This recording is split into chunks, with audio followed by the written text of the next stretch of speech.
இந்த பட்டியல் சமூக தலைவர்கள் மீதான தாக்குதல் குறித்து ஐநா மன்றத்திலும் 2 நாட்களுக்கு முன்பு அது புகாராக தரப்பட்டு அந்த புகார் நாளை ஐநா மன்றத்தில் மனித உரிமைகள் பிரிவில் விசாரணைக்கு வருகிறது. மறைந்த பகுது சமாஜ் கட்சியின் முன்னாள் தலைவர் ஆம்சாங் அவர்கள் படுகொலை செய்யப்படுகிறார்.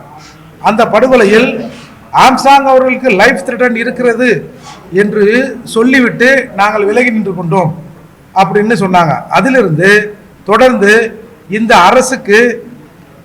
அரசு செய்கிற சில விஷயங்களை சட்டமன்றத்திலோ பொதுவெளியிலோ கேட்கிற எல்லா அம்பேத்கர் இயக்க தலைவருக்கும் ஒரு நெருக்கடியான சூழல் ஏற்பட்டிருக்கிறது.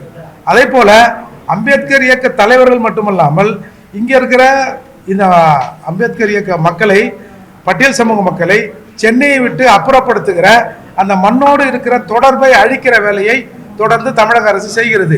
இதை தடுத்து நிறுத்த முற்படுகிற எல்லா தலைவர்கள் மீதும் அரசு காழ்ப்புணர்ச்சியை கொண்டு நடவடிக்கை எடுக்கிறது. அதோடு மட்டுமல்லாமல் தமிழகத்தில் அது காவல்துறையாக இருந்தாலும் சரி, எந்த துறையாக இருந்தாலும் சரி, பட்டியல் சமூக அதிகாரிகள் தொடர்ந்து பழிவாங்கப்படுகிறார்கள். எனவே ஒரு இன்செக்யூர் நிலை இங்கே தமிழகத்தில் ஏற்பட்டிருக்கு.